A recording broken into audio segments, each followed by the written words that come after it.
boa noite. Vamos iniciar, então, mais um estudo nosso, do estudo, né, humildinho, do estudo do livro de Mateus, que a gente realiza já há alguns bons anos. Estamos próximos de completar mais um aniversário, agora em 2026, no mês de janeiro, início de 2026, quando já estaremos completando, se não me falha a memória, 14 anos, né, de existência do grupo. Desde 2016 a gente publica as reuniões, né? Faz o registro e publica os vídeos das nossas reuniões no canal Mildinho Uberaba. Então, nesse instante também nos acompanham muitos companheiros que seguem o canal, né? Companheiros em outras cidades, companheiros até mesmo em outros países. Atualmente nós nos encontramos no capítulo 19 do livro de Mateus. Esse estudo é um estudo minucioso, detalhado, um estudo lento, aprofundado, sistematizado e sequenciado. Né? Começamos lá no primeiro capítulo e agora estamos no capítulo 19. E hoje iniciaremos uma nova passagem, a passagem que vai do versículo 16 até o versículo 22.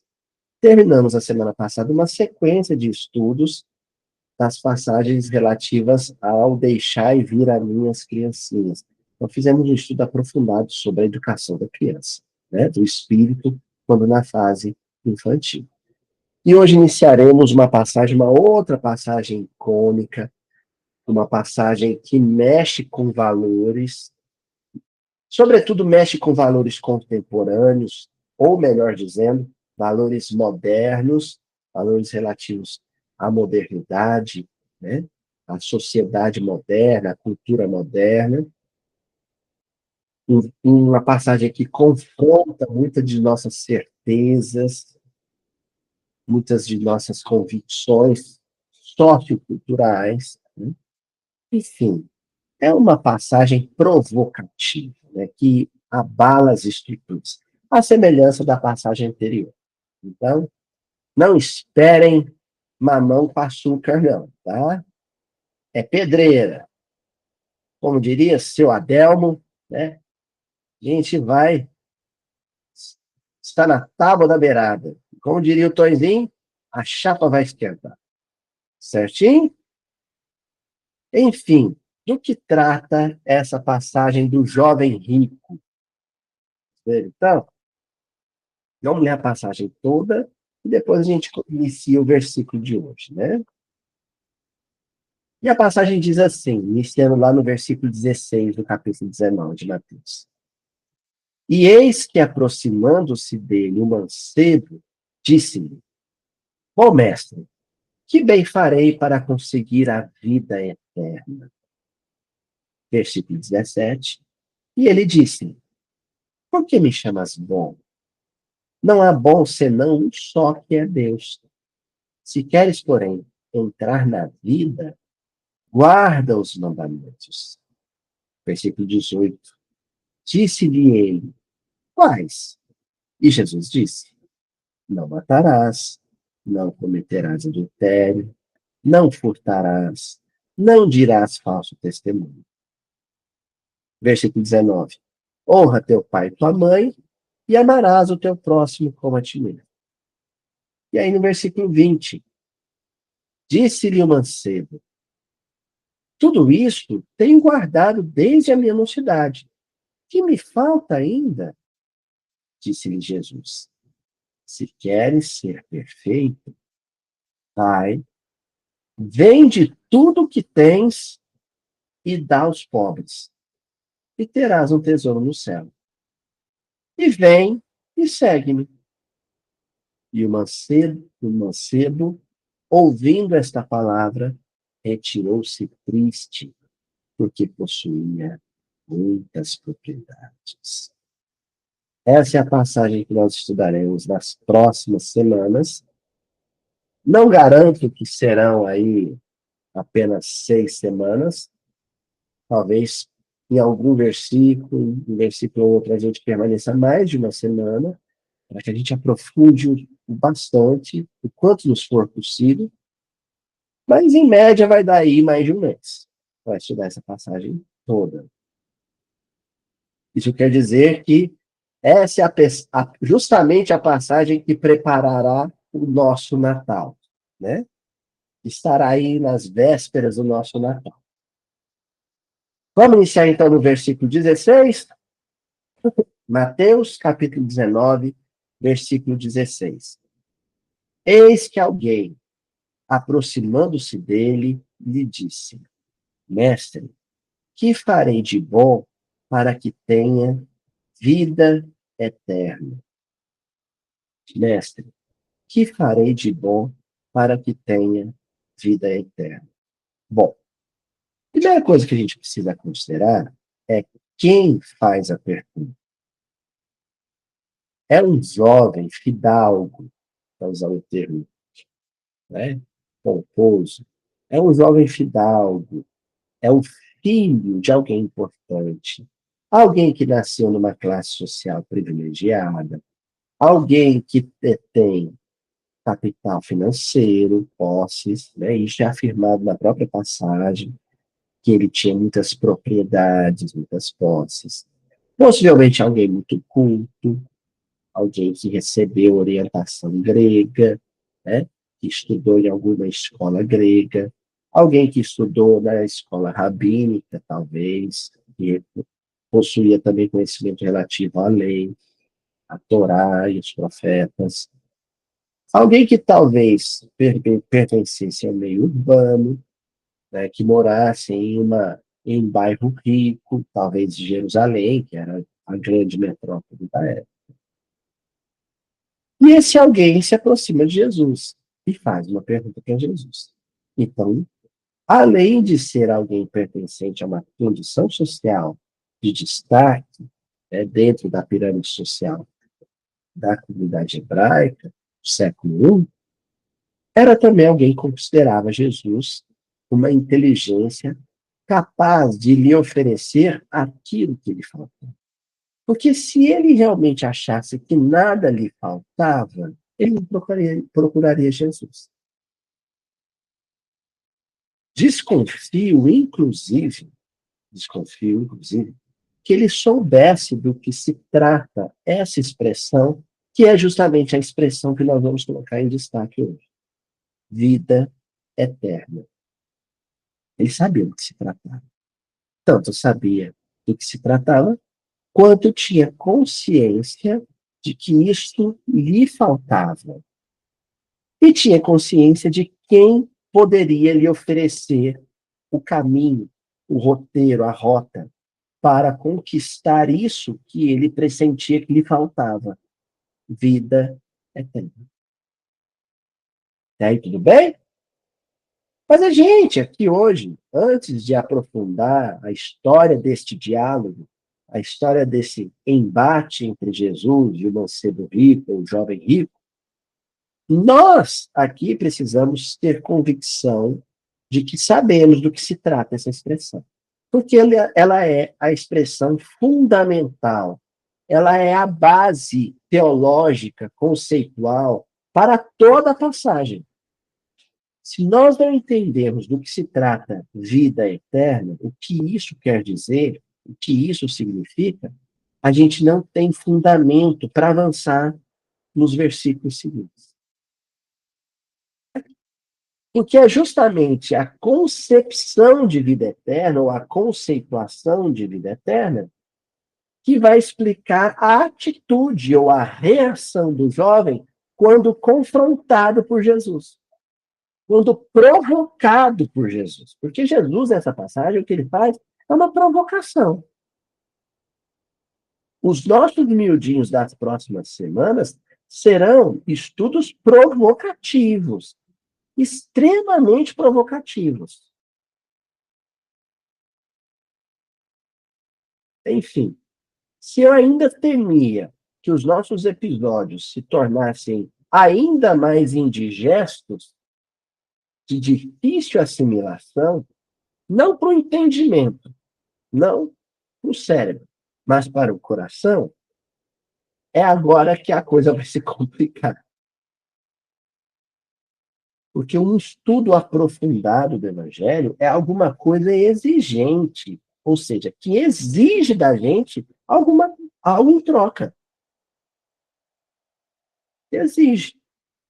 Se é um estudo, um debate, uma discussão, uma análise, uma reflexão em torno do Evangelho de natureza exigente, é natural que aquele que não queira ofertar alguma coisa, que não queira se doar ao Evangelho, não prossiga nos estudos. Né? Natural, eu entendo. Hoje nós iniciamos um estudo exigente. E o primeiro passo para esse estudo exigente, esse estudo provocativo, muitas vezes vai gerar desconforto, outras tantas vai gerar mal-estar. Para iniciar esse estudo, o pontapé inicial consiste em compreender o que é vida eterna. Bom, nós vamos começar com uma análise semântica, uma análise de sentidos e significados, né, atribuídos à expressão vida eterna, mas nós não o faremos em português. A gente precisa mergulhar no texto original, do texto crítico que deu origem à tradução do Haroldo Dutra, que é a que a gente está utilizando. E no texto crítico, as duas palavras que aparecem é Zoe, Zoe, tem até umas crianças, né? Recentemente tem uns bebês, umas crianças que estão nascendo e os pais estão batizando com o nome de Zoé. Vocês já viram alguma Zoé? Zoé é um nome bonito. A filha daquele cantor, uma das filhas daquele cantor, o Nando Reis, se chama Zoé. Zoé quer dizer vida. E Aionios quer dizer eterna. É um adjetivo, eterno. Então, o substantivo Zoé, que quer dizer vida, e o adjetivo aionios, eterno, vida eterna. Zoe aionios. Mas a gente quer ampliação semântica. A gente quer abarcar todos os sentidos e significados possíveis para cada uma dessas palavras que formam a expressão vida eterna. Para a gente entender a expressão da sua completude. A partir daqueles teólogos que adensaram e reproduziram os manuscritos de Levi até que ele se tornasse o próprio Evangelho de Mateus, em que se baseia o texto crítico que o Haroldo usou para tradução. Bom, se a gente pensar em vida enquanto existência orgânica, não é isso que a gente vai abordar. Vida enquanto existir do ponto de vista fisiológico. A vida física, a vida enquanto funcionamento dos órgãos vitais, não é o que a gente vai discutir para entender o conceito de vida eterna. Não é essa a vida que pulsa através do coração, do pulmão, respirando, a circulação, a atividade cardiovascular, cardiorrespiratória, a atividade cerebral. Não é disso que nós vamos tratar aqui. Um estudo sobre a vida fisiológica seria um estudo de outro ambiente de estudo. Um ambiente de estudo médico, por exemplo, ou biológico. Seria um outro ambiente de estudo. A vida que a gente vai tratar aqui, o zoe, do grego, zoe, é a vida que a gente relaciona, e tudo que vocês vão ler aqui nesse slide foi retirado do dicionário Strong, né? Relativa ao estado de alguém que está cheio de vitalidade. Quando a gente fala de vitalidade, a gente está falando de atividade, a gente está falando de criatividade, a gente está falando de produtividade. É aquela vida que gera e mantém outras vidas. É a vida que a gente está abordando. É aquele que é animado, vem de ânima, do latim anima, que quer dizer alma. É uma vida, é uma existência, a existência fisiológica, que não só simplesmente existe, é uma vida viva, entendeu? É uma vida que produz bem-estar, que espalha conforto, felicidade, alegria, bom humor, bom ânimo. Essa vida animada, ou essa vida viva, cheia de vitalidade, é a que a gente está abordando aqui. E aí continua o dicionário Strong, ó. Da absoluta plenitude da vida, tanto em essência como eticamente. Essa vitalidade que nós estamos falando, que produz, que cria, que gera e mantém, ela não só produz, cria, gera e mantém, simplesmente. Ela produz, cria, gera e mantém aquilo que é bom, que é útil, que é justo, que é virtuoso. É dessa vida que nós estamos tratando. Vida real e genuína, em parte já aqui neste mundo, para aqueles que colocam sua confiança em Cristo. Aí, como o dicionário Strong é um dicionário interlinear, voltado ou afeito à espiritualidade cristã, ele está a serviço da teologia cristã, então ele vai trocar em miúdos. É a vida em Cristo. E depois da ressurreição, a ser consumada por novas bênçãos. É a vida de quem ressuscitou. Mas não a ressurreição fisiológica ou biológica. É a ressurreição espiritual. Aquele que estava morto e renasceu dentro da própria existência. Como é que é isso, Luiz? Vou completar o verbete, que aí eu explico isso melhor. Né? Entre elas, um corpo mais perfeito que permanecerão para sempre. Do que está tratando? Eu existo enquanto ser biológico, mas espiritualmente eu posso estar morto. Eu posso viver biologicamente, respirar, o coração pulsa, a atividade neurológica e neural está plena, íntegra. Mas espiritualmente, eu feneço, eu agonizo, eu sucumbo até ficar latente, letárgico, espiritualmente letárgico, adormecido, em coma profundo, espiritualmente. Isso acontece quando a minha vida não transmite bom ânimo e vitalidade para a vida de outros. Ao contrário, isso acontece quando o meu existir no mundo rouba a alegria de viver, bom ânimo e otimismo das outras vidas. Eu retiro isso delas, roubo isso delas. Esse é o espiritualmente morto. Quando a gente consegue se libertar deste cárcere, dessa gaiola espiritual, e tornar a nossa vida uma vida com significado,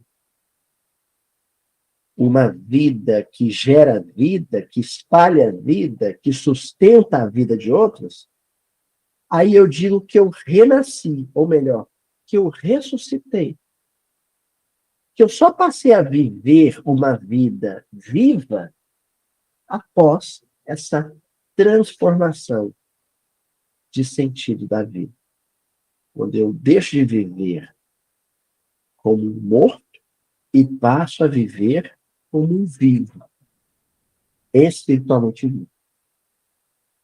Quando eu alcanço esta vida que espalha luz, essa vida que cintila como uma estrela, como um sol, que fulgura como chama, aquecendo e iluminando a vida de outros e acendendo a vida de outros, para que outros também brilhem no mundo, aí eu digo que eu vivo com Deus, porque todos vivem em Deus. Paulo já tinha afirmado.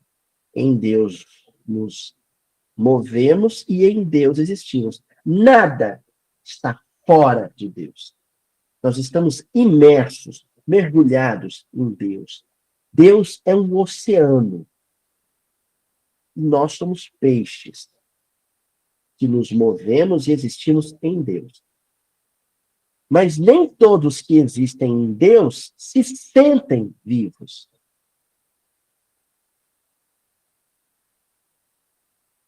Quando eu passo a me sentir vivo plenamente, ou seja, fisicamente e espiritualmente, aí eu não só vivo em Deus, mas eu vivo com Deus, porque Deus é vida. Deus é a vida na qual a minha vida fulgura, brilha, irradia. E desde quando Deus existe? E até quando Deus existe? A vida com Deus, quando eu vivo junto com Deus, ou seja, o coração de Deus pulsa e o meu coração pulsa junto com o dele no mesmo ritmo, na mesma frequência e na mesma sequência. Aí a minha vida é como a dele, a sua imagem e semelhança. E a vida de Deus sempre será e sempre foi. E essa é a definição de aionios, eterno. Sem começo e nem fim. Aquilo que sempre tem sido, sempre será. Então, a minha vida deixa de ser só vida. Ela passa a merecer um adjetivo, porque ela é como a vida de Deus. É a vida eterna. Entendeu? Então, esse jovem, ele sentia que a vida que ele estava vivendo não era essa vida com Deus. É como se ele sentisse que a vida dele estava no mundo, mas não brilhava no mundo, não iluminava o mundo. Entendeu? Por isso ele procura Jesus. Porque ele também pressente que a vida que Jesus vivia no mundo era a vida eterna. Porque ele enxergava nos olhos de Jesus, enquanto ele acompanhava as pregações de Jesus, porque ele conhecia Jesus. Ele enxergava nos olhos de Jesus um brilho que ele não enxergava nos olhos de outras pessoas e nem nos dele próprio, quando ele olhava no espelho. Havia uma opacidade no olhar dele e de outros que não existia nos olhos de Jesus.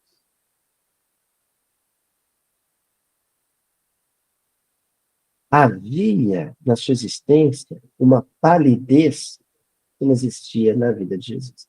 A vida de Jesus era colorida, fulgurante e colorida. E aí ele queria essa vida. Ele passa a ambicionar essa vida, a almejar essa vida.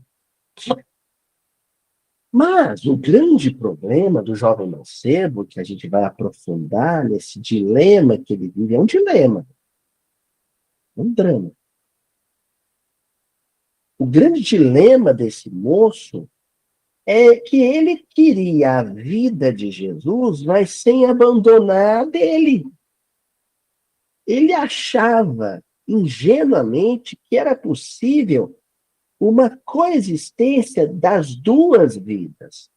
Porque a vida de Jesus, essa vida viva, essa vida que irradia vida, que espalha e transmite vida, é uma forma de estar no mundo. É uma forma de se relacionar com os outros. É uma maneira de se relacionar com Deus e com a criação de Deus. E é incompatível viver de uma maneira e da outra, a um só tempo, concomitantemente. Há uma incompatibilidade entre os dois modelos de vida, entre os dois padrões de vida. Não dá para viver as duas vidas. Ou é uma ou é outra. Não se pode servir a dois senhores. Ou se curva a Mamon, ou se rende culto a Deus.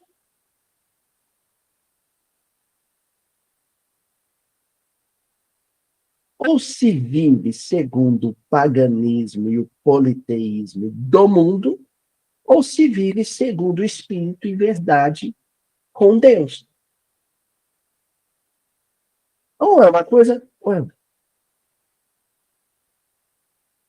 Então, muitas vezes a nossa espiritualidade, frequentemente a nossa espiritualidade, não passa de admiração e alumbramento.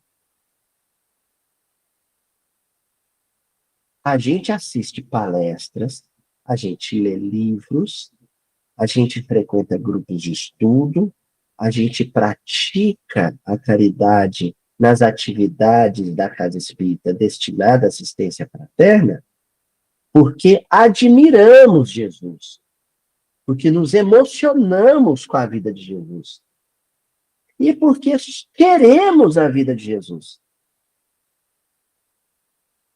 Mas isso não significa que tenhamos dado as costas ao paganismo, ao politeísmo do mundo. Isso não garante que tenhamos abandonado o culto a Mamon.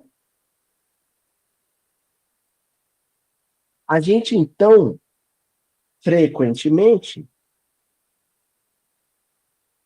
flertamos com Jesus, paqueramos o Evangelho, trocamos olhares com o Evangelho, mas nos encontramos casados com Mamon, com o conforto e as vantagens do mundo. Enquanto não nos decidimos a nos divorciar de Mamon e estabelecer uma aliança matrimonial com o Evangelho, não teremos chegado à tão falada regeneração.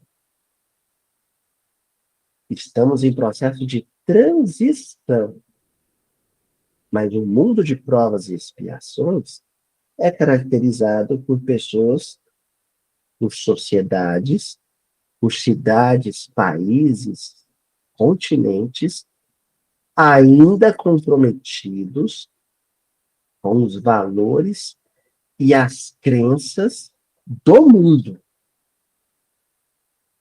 Ainda é.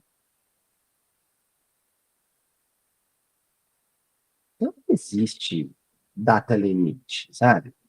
Às 11h59 do dia tal de mês de janeiro, virou o relógio, contagem regressiva. Chegou a regeneração. Não, não é assim que funciona.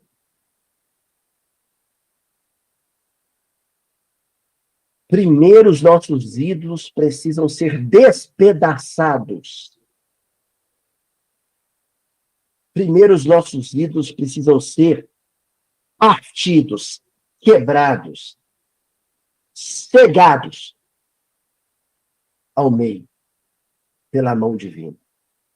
E quando no nosso altar, no altar do nosso coração, não existir mais os ídolos de pedra do mundo, os ídolos artificiais do mundo, quando não tiver mais um ídolo humano ocupando o espaço do nosso coração, do altar do nosso coração, aí então Deus tomará posse desse altar. O Deus vivo, espiritual, que Jesus chamou de Pai Nosso. Então, o primeiro passo a gente já começou ele. Que maravilha! Que bom! Como a humanidade melhorou, viu, gente? Como ela está melhorando? Ela já flerta com o bem. Ela já paquera com o bem. Ela já se interessa pelo bem. A gente estudou na semana passada. A nova geração, esses espíritos estão chegando aí. São espíritos que se interessam pelo bem. Que querem o bem. São como o jovem mancebo. Quem é o jovem mancebo? É um cara que se encantou com Jesus. É um sujeito que se emocionou com o Sermão da Montanha, possivelmente. Que o olho brilhou quando conheceu Jesus. Ele quer Jesus. Ele quer seguir Jesus. Ele quer a vida eterna. Só que ele precisa ser confrontado. Jesus vai ter que questioná-lo. Você ainda tem um ídolo de pedra sendo reverenciado no altar do seu coração, meu caro jovem? Jesus vai confrontar. O que ele vai responder para Jesus é o que a gente vai ver nos próximos versículos. Vamos chamar o Emmanuel para ele ajudar a gente no entendimento do conceito de vida eterna? Vamos lá? Ó, livro Palavras de Vida Eterna. O que é o Evangelho? O Evangelho são as palavras, é o verbo destinado, consagrado ao estudo e o entendimento da temática vida eterna. E na lição 63, no campo da vida, Paulo, Emmanuel, vai iniciar o texto com uma epígrafe de Paulo, que está lá na primeira carta de Timóteo, no 6, versículo 19, em que Paulo afirma: entesourando para si mesmos um bom fundamento para o futuro, para que possam alcançar a verdadeira vida. Olha, o Paulo aqui está trocando em miúdos. Ele está usando uma outra expressão para o mesmo conceito. Vida eterna é a mesma coisa que verdadeira vida. É a vida de verdade. Existe uma vida que é aparente, uma vida que não é real porque ela tem início e fim, essa vida física nossa, essa vida entre o berço e o túmulo. E existe uma vida que é a verdadeira, que é aquela que precede o berço e transcende o túmulo. É a vida em espírito. É a verdadeira vida. Alcançar a verdadeira vida é tomar consciência dela. Tomar posse da verdadeira vida é tomar consciência dela. É tomar consciência de que esta é a vida a ser vivida. Só que essa tomada de consciência, que Paulo chamou de alcançá-la, alcançar a verdadeira vida, tomar consciência dela, exige que previamente, antesmente, para usar uma expressão do Guimarães Rosa, né? Antesmente, você tenha criado um fundamento, uma base. Quem não tem essa base de entendimento não alcança o conceito maior, o conceito áureo, o conceito superior de vida eterna.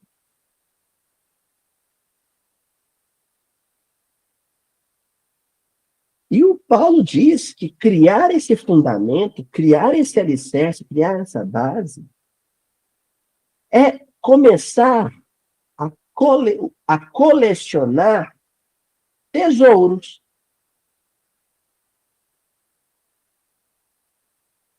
Pérolas de vida.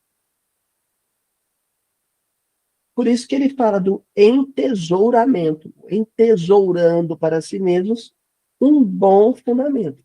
Esses valores que ele chama de tesouros é que geram, é que consolidam a base, o fundamento, sobre o qual será erguido um castelo, um palácio conceitual, ao qual nós chamamos de verdadeira vida ou vida eterna. Mas a criação, a geração desse fundamento, dessa base, exige que você renuncie, abra mão, abandone valores antigos. Vocês se lembram quando na semana passada nós falamos do Michel Foucault, o francês Michel Foucault, se definindo como um pirotécnico? E aí nós fizemos uma comparação dizendo que Allan Kardec foi um grande pirotécnico, porque a obra básica implode estruturas carcomidas, enferrujadas, estruturas condenadas, para que o terreno seja limpo e ali se erga algo novo, um prédio novo, um edifício novo. Pois é. Como é que você vai criar um fundamento, um novo alicerce, uma nova base, para que algo novo se erga, a vida eterna, se aquele terreno, seu coração, ainda está sendo ocupado por um prédio velho, condenado e abandonado? Não tem jeito. Então, primeiro, você tem que romper com o mundo. Aloísio, eu ainda não entendi. Não tem importância.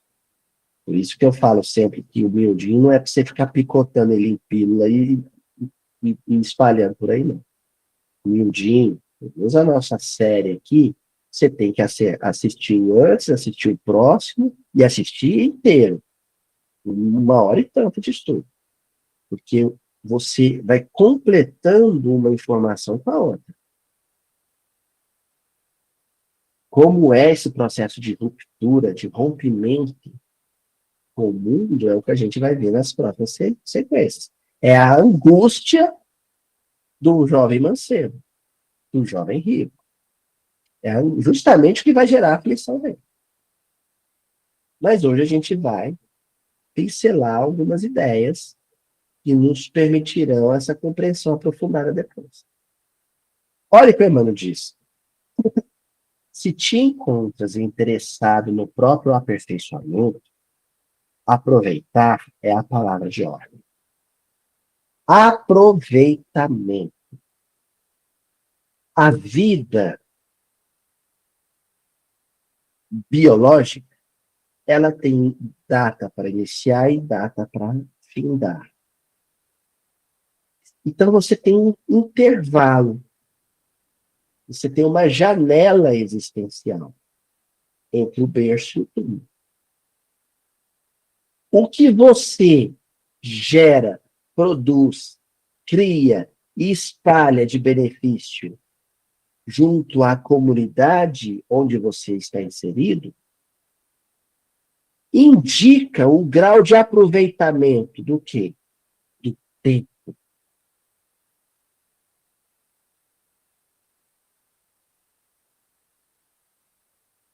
Cada hora, cada minuto e cada segundo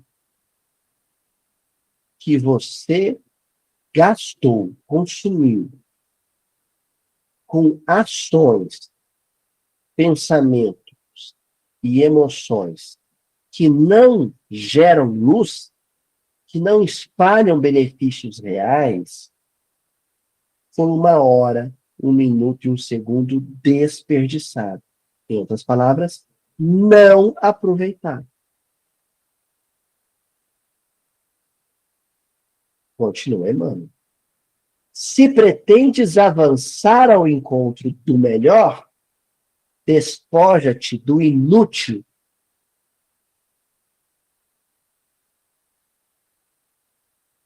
Agora nós vamos começar o estudo provocativo. Eu não tinha começado ainda, não. Nós vamos começar. Rede social, Instagram,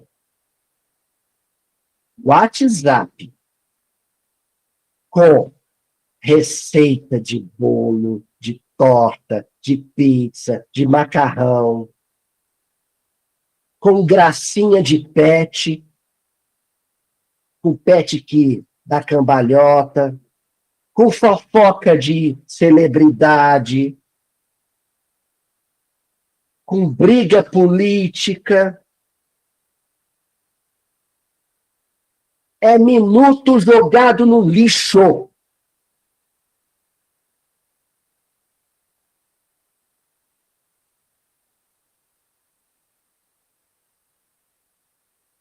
Internet gasta com futilidades, com superficialidades, é minuto jogado no vaso sanitário, com a descarga dada.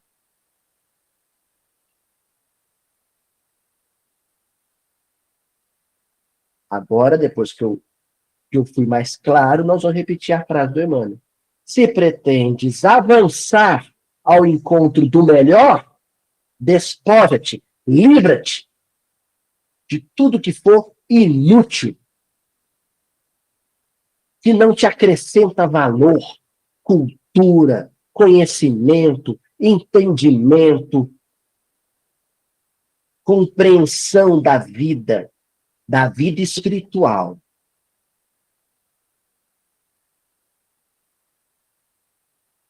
Banalidades, artificialidades, descartáveis. Você se livra disso.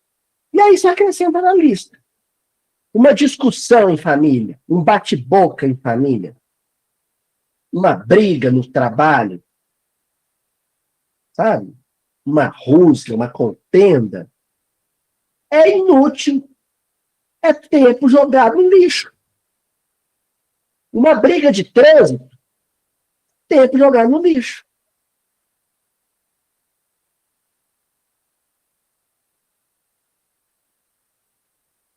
E os minutos, os segundos e as horas que nós consumimos sofrendo, vou repetir a palavra e escutem ela com letras garrafais, sofrendo por conta da posse de bens materiais ou a perda de bens materiais, a conquista de títulos e cargos ou a perda de títulos e cargos, é minuto jogado no lixo. Diploma, cargo, dinheiro, apartamento, casa, imóvel, tudo. A conquista disso tudo, ou a perda disso tudo, me distancia dos valores espirituais e me causa gastura, aflição, é tempo perdido.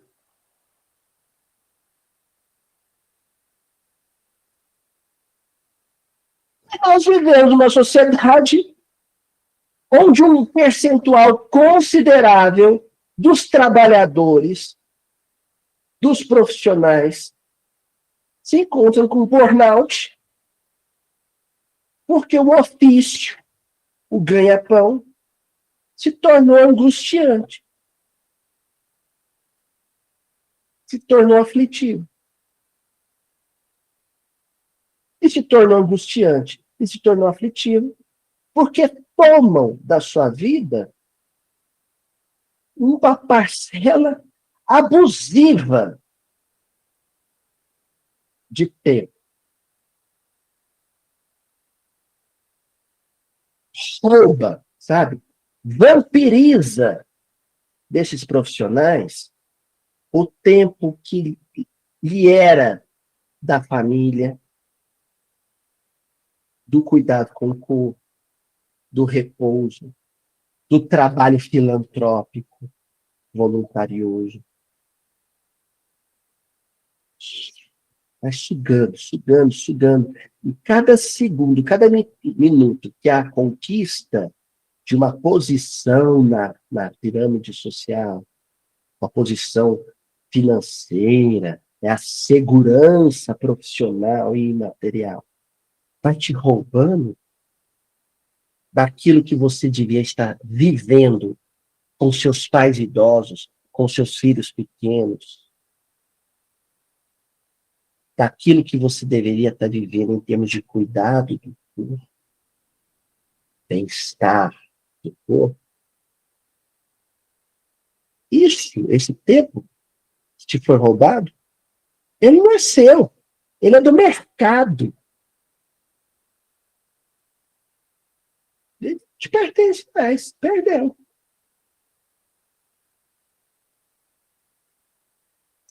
Olha a bomba que o Emmanuel joga no nosso colo. Muitos aspiram à tranquilidade, apegando-se à inquietação. É uma sociedade matusquela, sabe? Pancada da ideia. Porque é uma sociedade em que o sujeito diz assim, eu trabalho para ter estabilidade. Eu trabalho de noite para ter tranquilidade.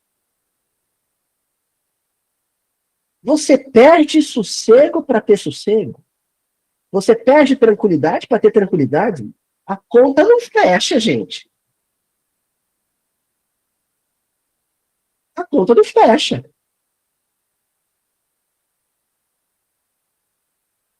A conta fecha? Olha só, eu trabalho para conseguir pagar um plano de saúde mais caro, para depois usar esse plano de saúde curando doenças que o meu trabalho me criou. Olha que coisa doida que virou a sociedade. Não, porque eu trabalho para eu e a minha família a gente ter um plano de saúde melhor. Sim. Aí você torra o seu plano de saúde tendo que levar seu filho no monte de médico porque seu filho está somatizando a falta que ele sente de você. Moleque tem úlcera, moleque tem transtorno psíquico. Aí, o plano de saúde que você trabalha mais de 8 horas por dia para poder pagar, oferece um médico que vai curar as doenças do seu filho que a sua ausência gerou nele. E aí a doença do seu filho te gera inquietação. Então, essa entrega absoluta sua ao mercado de trabalho, na verdade, te trouxe inquietação e ansiedade.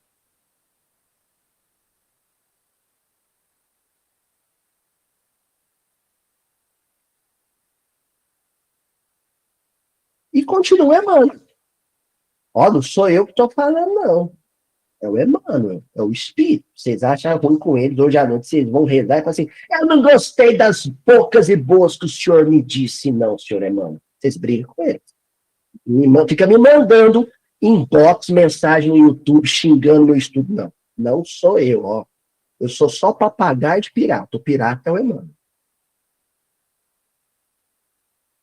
Olha o que ele diz. Não sintonizarás a antena do coração com as mensagens de toda parte. Não sintonizarás a antena do coração com as mensagens de toda parte. Sabe o que o Emmanuel está querendo dizer? O seu coração ou pega um canal ou pega outro. Vamos lembrar, gente, que quando o Emmanuel dita essa mensagem, não existia o streaming, não existia internet a cabo, não existia. A cabo não, internet remota, não existia. Era antena, lá no telhado, né? Aquela que pousava os passarinhos, fardalzinho. E aí o Emmanuel está dizendo o seguinte, se você mexer no potenciômetro do... Potenciômetro não, eu esqueci o nome daqui. Lá no botãozinho da televisão, ou você pega a Globo ou pega a Bandeirantes, ou pega o SBT ou pega a Record. Ou você sintoniza seu coração com Deus, ou com mamão. Ou você vive em espírito, ou vive em matéria. O evangelho não é o dinheiro. Não perde mais canal ao mesmo tempo. Aí sabe como é que a gente fica? Aquele neurótico do controle remoto, vocês já viram? Sujeito que ser antigamente, também hoje não. E fica no controle remoto mudando o canal. No final ele não está assistindo nada. Sai do ratinho, vai para a novela. Sai da novela, vai para o futebol. Sai do futebol, vai para o ratinho de novo e depois volta na novela. E fica. E no final das contas ele não viu nada. Eu acendo uma vela para Deus, acendo uma vela para o diabo. Uma vela para Deus, uma vela para o diabo, e no final você não está cultuando ninguém.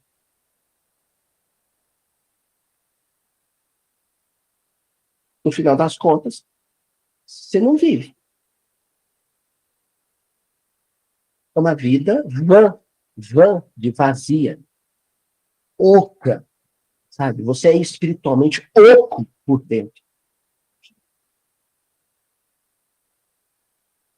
Então, seguimos com Emmanuel. Recolherás aquelas que te enobrecem, não comprarás aflições. São aforismos que o Emmanuel vai soltando, que cada um é uma puxada de tapete, assim, mas te dá um tombo. Se acordar, sabe? Recolherás aquelas que te enobreçam. Então, de tudo que circula ao meu redor, em termos de sugestões espirituais, é disso que o Emmanuel está falando, e ele discute a questão da sugestão muito bem no livro Pensamento e Vida. Mas chegam sugestões o tempo inteiro, sugestões. Do pensamento que eu quero pescar. Que peixe eu quero pescar?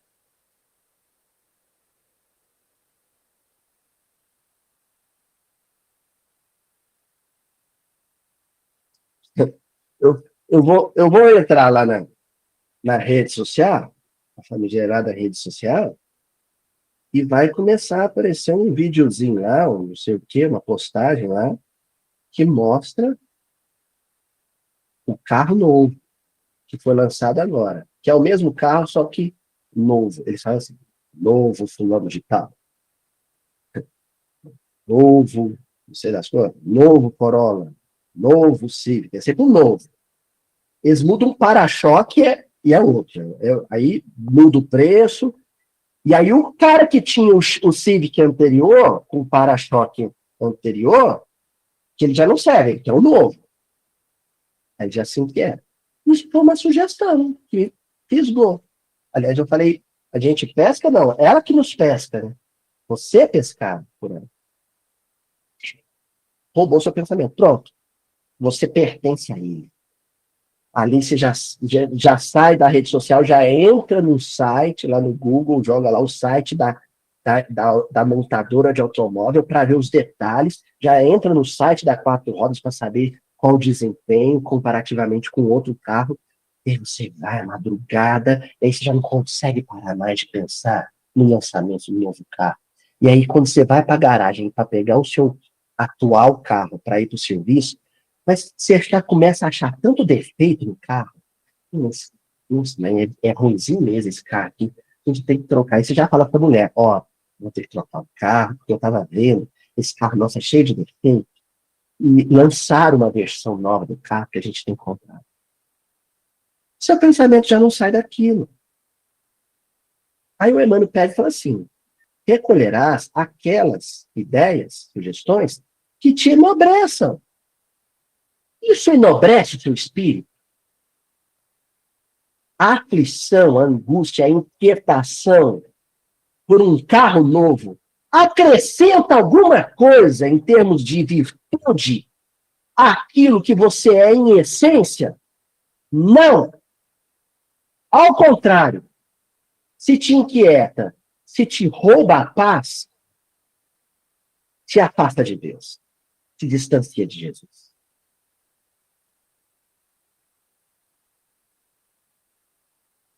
E aí o Emmanuel dá um mandamento para a nossa vida. Não comprarás aflições. E ele usa o verbo comprar. Porque o verbo comprar é a ruína da nossa civilização. A necessidade de comprar, a compulsão, a tara por comprar, nos translocou.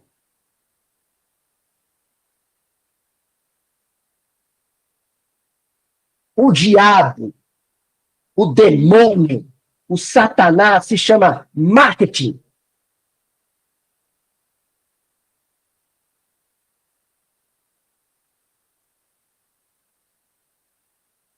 Os marqueteiros são frequentemente instrumentos de uma civilização, de um modelo de civilização, um conjunto de crenças e valores sociais que nos tem adoecido, que nos tem trazido, sabe o quê? Emmanuel está dizendo. Aflições. Aí o Emmanuel fala assim, olha, não comprarás aflições. Não compra isto. Não compra cristão.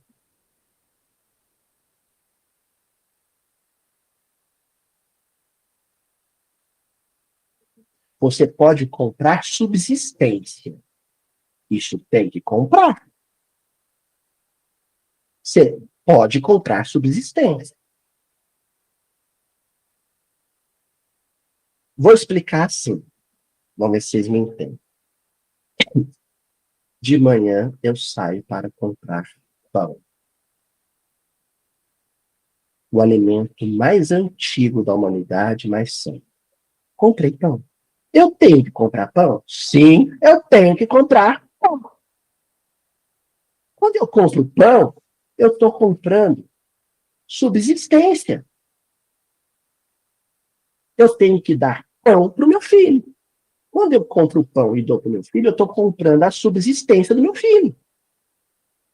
Aí um dia, eu vejo um vídeo, eu vejo um programa da Ana Maria Braga, no café da Ana Maria Braga, que o ator fulano de tal pegou a Nutella e passou a Nutella.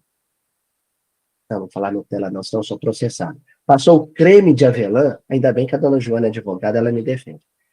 Viu, dona Joana? Aí pegou o creme de avelã achocolatado e passou no pão.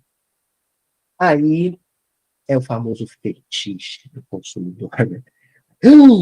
Mas eu tenho que comer pão com Nutella, porque eu tenho que comer pão. Aí eu vou e compro a Nutella.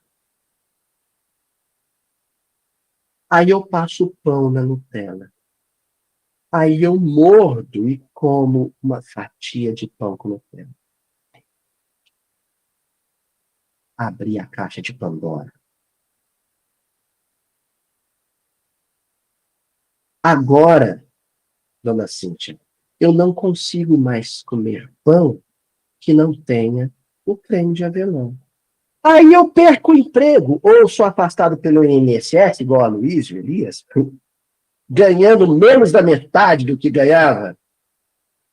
Não dá mais para comprar Nutella. E sabe o que acontece? Eu começo a achar a minha vida desgraçada, miserável, porque eu tenho que passar margarina no pão.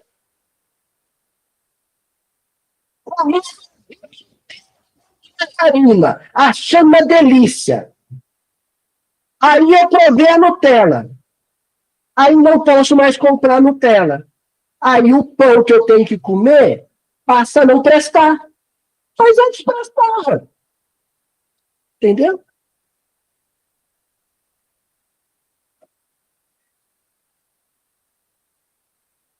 Quando eu comprei, o dia que eu comprei. Gente, pelo amor de Deus, eu não estou falando para não comprar Nutella, não é isso, não, viu? Eu estou falando com gente inteligente, né? Nós só estamos dizendo para você não comprar Nutella como quem compra aflição. coma a Nutella e a margarina com a mesma alegria, com o mesmo entusiasmo, e dizendo: o pão nosso de cada dia dá-nos hoje, Senhor. Com Nutella ou sem Nutella, com margarina ou sem margarina, fresco ou duro, agradecendo. Quando você se impõe condições para ser feliz, e quando essas condições estão atreladas àquilo que você pode comprar, você é um aflito.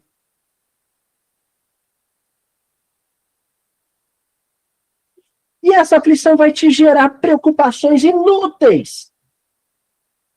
E aí vem o Emmanuel, nesse texto monumental, e diz assim: preocupar-te-ás com o que for justo.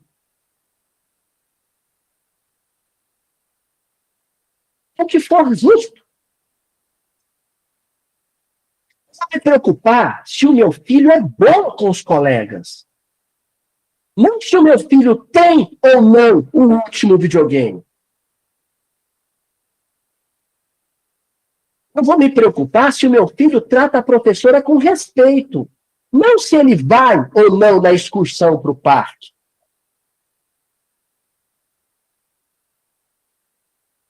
Porque quando o que me aflige é se o meu filho tem o mesmo tênis que o colega dele, a minha preocupação é com aquilo que não é justo.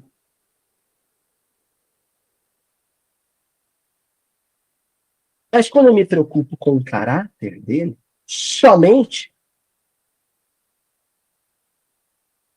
com a maneira como ele trata os outros seres humanos, aí eu me preocupo com alguma coisa justa.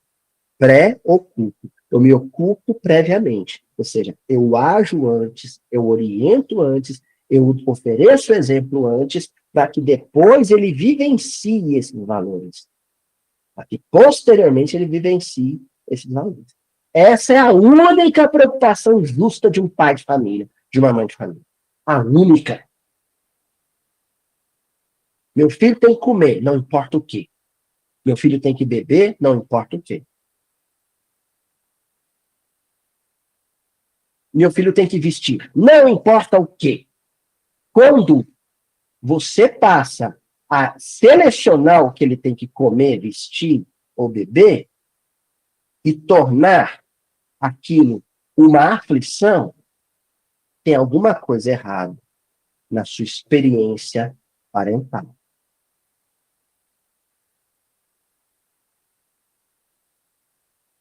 E você só vai se dar conta disso o dia que você entregar o pão para ele, sem a Nutella, o dia que você entregar o pão para ele sem a Nutella, e ele falar assim: esse pão eu não como, sem Nutella eu não como. O dia que isso acontecer, você fala: opa, tem um trem errado aí, tem um negócio esquisito aí. O dia que ele falar que não come o arroz requentado, outro dia eu vi um vídeo disso, me mostraram. Outro dia me mostraram um vídeo de uma menina que falou que não ia comer o arroz esquentado. Só comia se fosse fresco. Aí tem um trem errado na maneira como você está educando.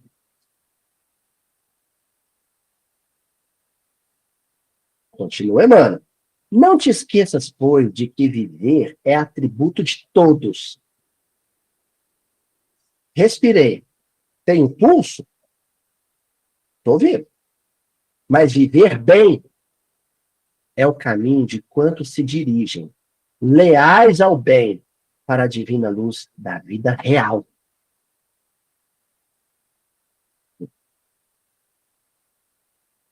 Pulso todo mundo tem. Se tiver, tá vivo. Agora, viver bem é viver para o espírito. E quem vive para o espírito é mais saudável, sabia? Porque um bom percentual das nossas doenças são fruto de um espírito que não vive. O corpo funciona, o corpo existe, E existe e funciona mal porque o espírito deixou de viver a vida real. O espírito deixou de viver a vida real. Aí o sujeito vai para a academia. Mas ele não vai para a academia para ter saúde, ele vai para a academia para esculpir o corpo que ele quer apresentar. Ele não tem saúde, ele tem beleza. Porque saúde você tem quando a mente está comprometida com a vida verdadeira. Por essa razão que o Chico Xavier, aquele que era cego de um olho, tinha angina, era um homem saudável. Porque todas as doenças que o Chico tinha eram testemunhais, não eram provacionais expiatórias. Ou seja, o Chico sofria no corpo, mas para ensinar, não para aprender. A gente sofre no corpo para aprender. E aí nós mudamos para uma outra lição do Emmanuel, e nós vamos parar nela. Eu falei para vocês que esse versículo, acho que a gente vai continuar nele a semana que vem. Semana que vem nós continuamos falando sobre o que é vida de verdade, o que é viver verdadeiramente. Nós vamos encerrar com essa aqui do Emmanuel. Ó. Não te deixes...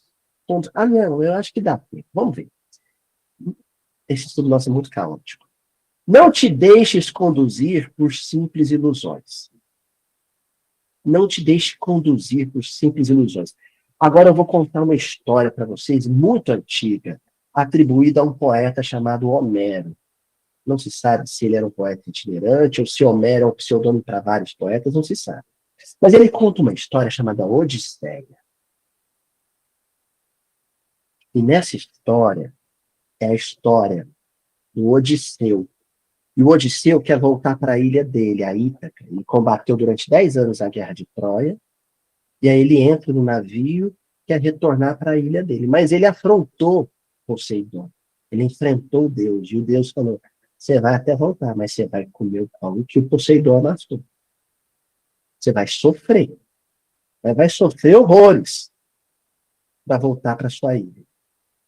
E aí ele vive vários percalços. Só que eu queria chamar a atenção para um percalço. É quando ele e a tripulação precisam atravessar uma parte do Mediterrâneo onde se encontravam as sereias. Sereia não é aquela, não é Ariel, não, da Disney, não, viu, gente? A sereia lá da Odisseia são monstros. São monstros. Monstros marinhos. Mas você sabe como é que esses monstros marinhos faziam para devorar os marinheiros? Através do canto. Era um canto sedutor, hipnótico. E aí o Odisseu, ele faz o seguinte.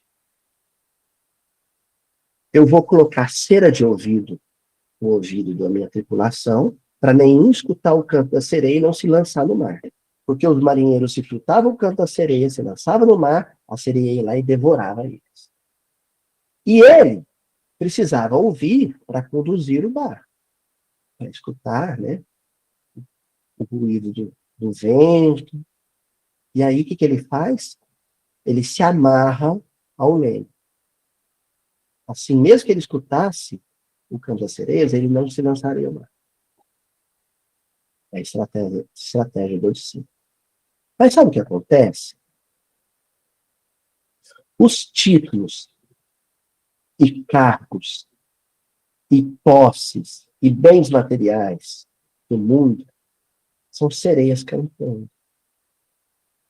E nós, muitas vezes, os bobos que se lançam ao mar da produtividade, porque a palavra do nosso tempo é produtividade, metas.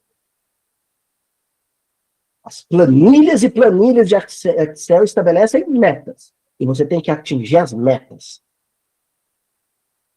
E aí você quer destaque. Você quer, sabe o quê? Notoriedade. Você quer se destacar entre os demais, batendo metas. E aí você pula no mar, porque a sereia cantou, você ouviu e se lançou ao mar. E aí ela vai te devorar lentamente. Ela vai saborear a sua carne. lentamente. Ela vai saborear sua carne na forma de adoecimento psicossomático ou de loucura.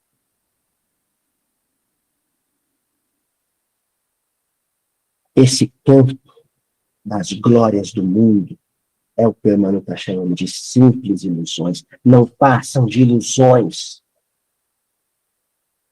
Não passam de ilusões. Atende aos valores substanciais da vida imperecível. O que é real, o que é imperecível, o que não perece, o que não apodrece, o que não morfa, o que não enferruja, é apenas, unicamente, o afeto que se constrói com os outros, na convivência familiar, amigável com o semelhante. Lembra-te, diz Emmanuel, lembra-te de que o câmbio das situações e valores é diferente na vida verdadeira, para a qual te diriges de momento a momento. Isso que é o mundo. Essa frase dele é o mundo. Primeiro, ele é irônico. A ironia emanuelina, a fina, a elegante ironia emanuelina. Ele usa a palavra câmbio, uma palavra que normalmente a gente usa para falar do quê? Do que, Rojana? De cash. Money, cascara. Mas aqui o Emmanuel falou assim, o câmbio que a gente tem, o único câmbio com o qual a gente tem que se preocupar, a única troca de valores que a gente tem que se preocupar é aquelas relacionadas à vida verdadeira. Você oferece bons exemplos de vida verdadeira, você assimila bons exemplos de vida verdadeira. É o único câmbio, a única troca. O único escambo que a gente tem que se preocupar e se ocupar. Sabe por quê que ele diz isso? Porque a vida verdadeira, a vida do espírito, é aquela para a qual a gente se dirige, momento a momento. Vou falar um negócio para todo mundo aqui agora. Vocês sabiam que a cada segundo que passa, vocês estão mais próximos da morte? Pode ser sarado o tanto que for. Pode ir no melhor médico do Albert Einstein. A cada segundo que passa, você está mais perto da morte.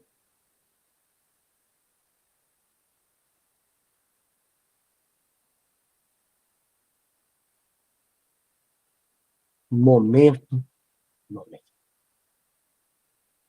É uma ampulheta, grão por grão da areia, escorrendo. E o tempo inteiro, Deus sussurrando no seu ouvido através da consciência. Seu tempo está se esgotando.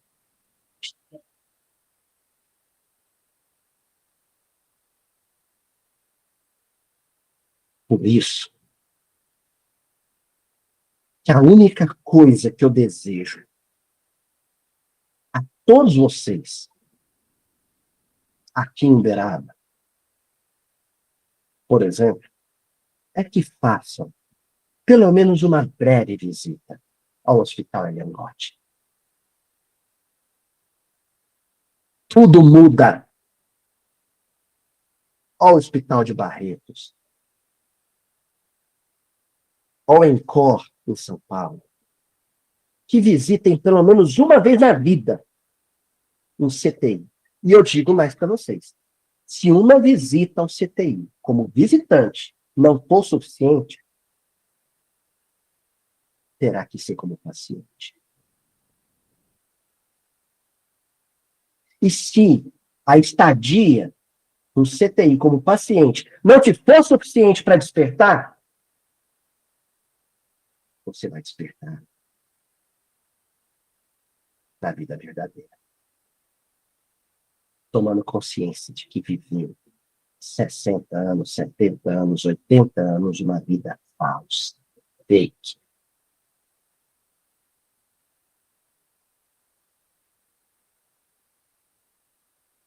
Nossos adversários mais renitentes são os sentimentos e as ideias contrárias ao Cristo em nós.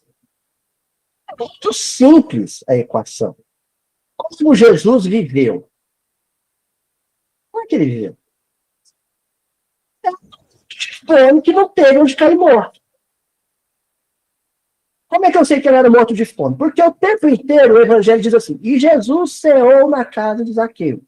E Jesus ceou na casa de Pedro. Quer dizer, Jesus era um filamboia. Porque ele não tinha o que comer. Então ele dependia da caridade de alguém. E como é que eu sei que ele não teve onde cair morto? Porque quando tiraram ele da cruz, iam jogar ele num lixão, no motor. Aí o José de Arimateia ficou com dó da família, da Maria, chorando. Então deixa que eu enterro ele, ponho ele no túmulo da minha família. Então Jesus não tinha onde cair morto.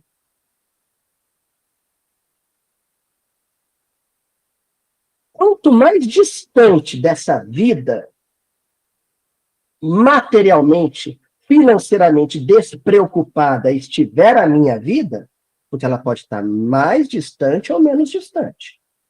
Quanto mais distante a minha vida estiver dessa vida que ele viveu, entre a manjedoura e o Calvário,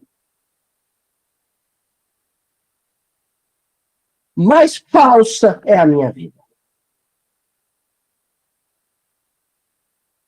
Quanto mais próximo, mais verdadeiro.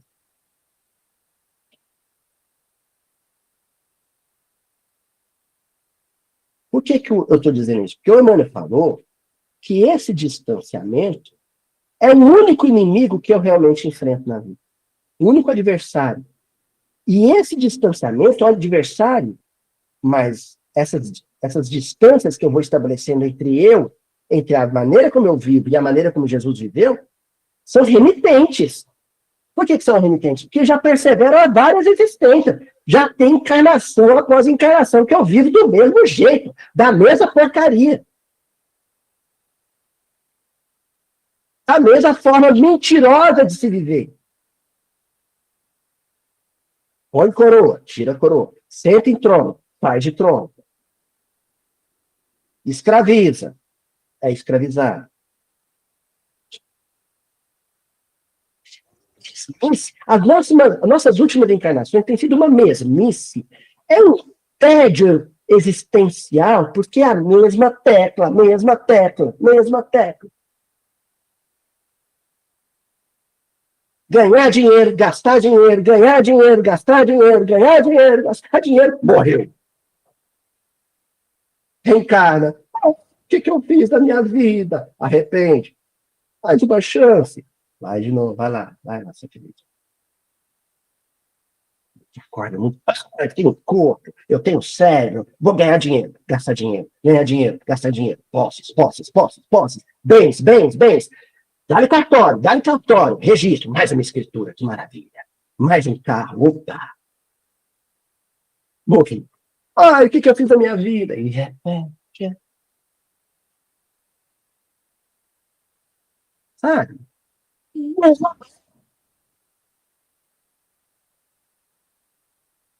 não, você quer contar.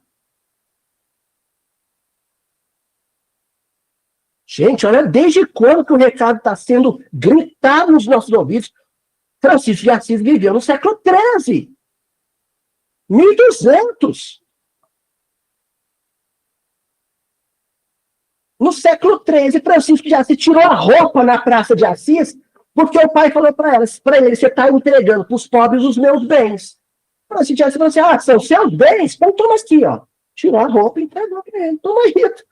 Eu estou com o único bem que não é seu. Porque esse corpo, quem me deu foi Deus. Vou ser feliz com ele. Eu vim no mundo assim, cheguei no mundo assim. O que Francisco de Assis estava gritando para a sociedade italiana da época?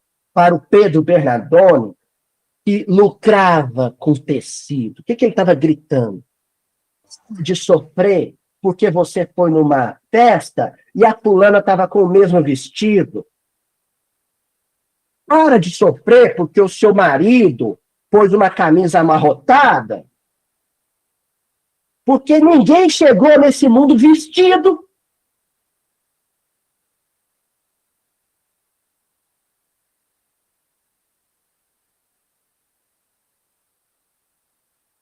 Ó, nossos adversários mais renitentes são os sentimentos das ideias contrárias ao Cristo em nós, que se ocultam sutilmente, imperceptível. Você acha que está abafando, que está dando maior vexame espiritual. Se oculta sutilmente nos mais recônditos escaninhos da nossa alma, aquelas gavetinhas, constrangendo-nos a perder os mais altos prêmios de elevação na oficina terrestre.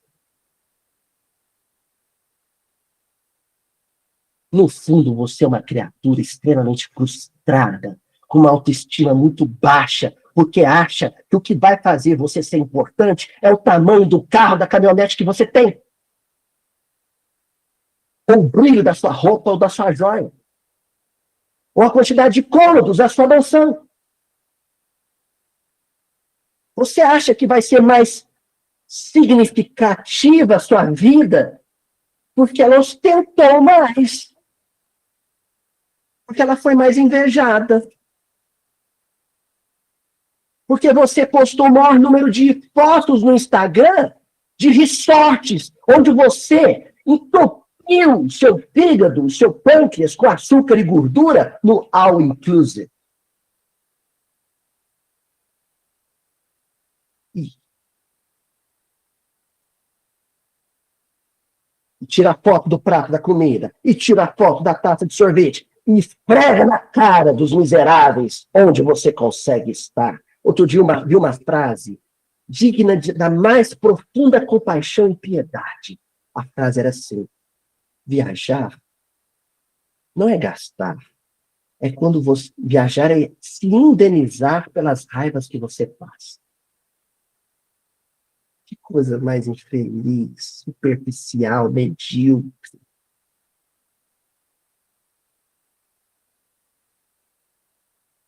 Uma vez o César Carneiro, meu professor e mestre César Carneiro, né, Dom João? Ele me disse, está muito cansado. Muito cansado, muito cansado. E a filha dele morava em Ubatuba. Não sei se na época ele já estava indo na casa da filha, não tenho certeza. Mas eu sei que ele ia para o litoral descansar. Aí ele falou com o Chico. Falou assim, Chico, eu vou tirar uns dias de descanso. Aí o Chico falou para ele assim, vai mesmo, meu filho, mas ó, César, 3 dias é descanso, 4 é preguiça. Só que o Chico não estava se referindo a um descanso do trabalho profissional. Porque senão, tem os workaholics que vão tirar 3 dias de descanso só e ainda vão levar para a praia o notebook para responder e-mail. E voltar correndo, mas não é para ser voluntário numa sopa. E nem para dar passe no hospital do câncer. É para multiplicar o fio metal. É para acumular cobre, prata, ouro.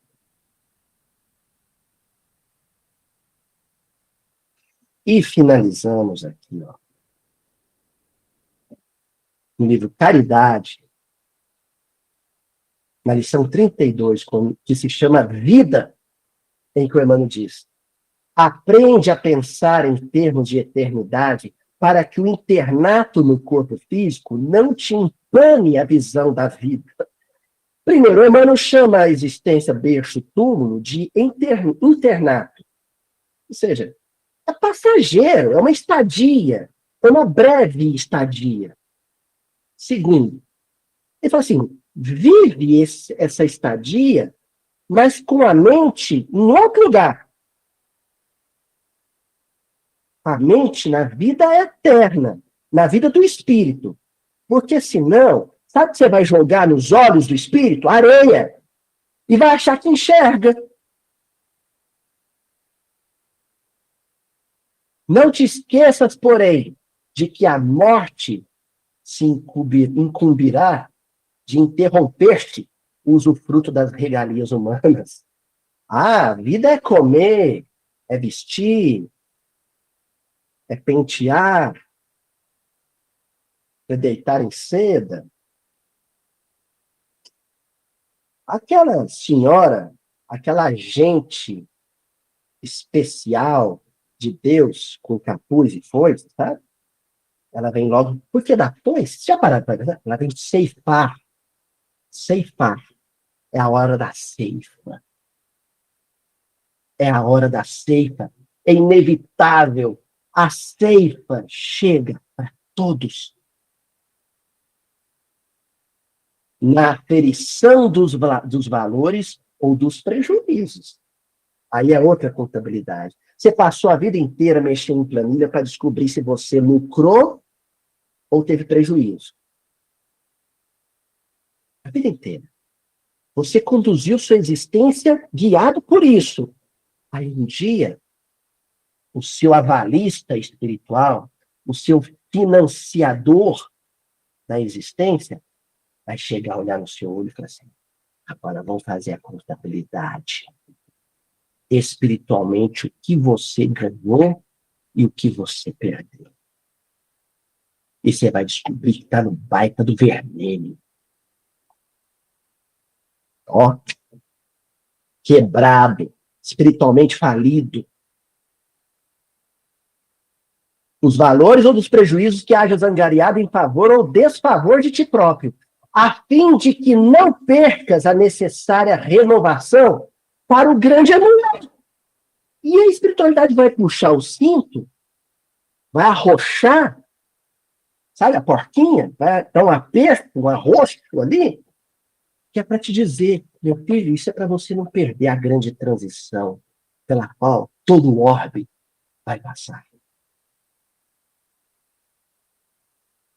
Porque entre os panos do berço e os panos do túmulo, desfrutas simplesmente um dia curto no tempo ilimitado, dentro da vida imperecível, baseada na justiça perfeita e no amor sem fim. É coisa linda! Um sopro vapor. Quando você vê, passou. Assim, adolescente, casei, primeiro emprego, passei no concurso, ganhei dinheiro, troquei de carro, outro imóvel, 3 imóveis, 4 imóveis, vou deixar de herança, deixou de herança. Os filhos estão brigando, você está no lado do plano espiritual dizendo, o que eu fiz? Ensinei eles a partilhar. Ensinei eles a partilhar com os estranhos, agora eles não sabem partilhar nem entre eles. E a sua tortura vai ver sangue de um irmão derramado pelo outro irmão, manchando o chão do imóvel que você trabalhou a vida inteira para conquistar. E o testemunho é este, que Deus nos deu a vida eterna e essa vida está em seu Filho, Jesus Cristo.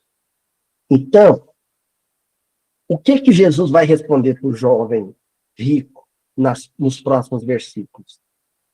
Vive a vida, a sua vida, como eu estou vivendo a minha, se espelha em mim, pauta a sua vida na minha, padronize a sua vida segundo os meus padrões, que você viverá a vida verdadeira.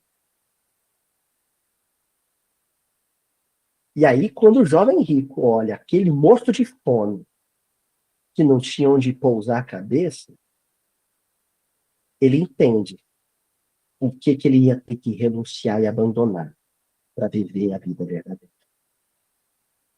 Mas isso é cenas dos próximos capítulos. Veja.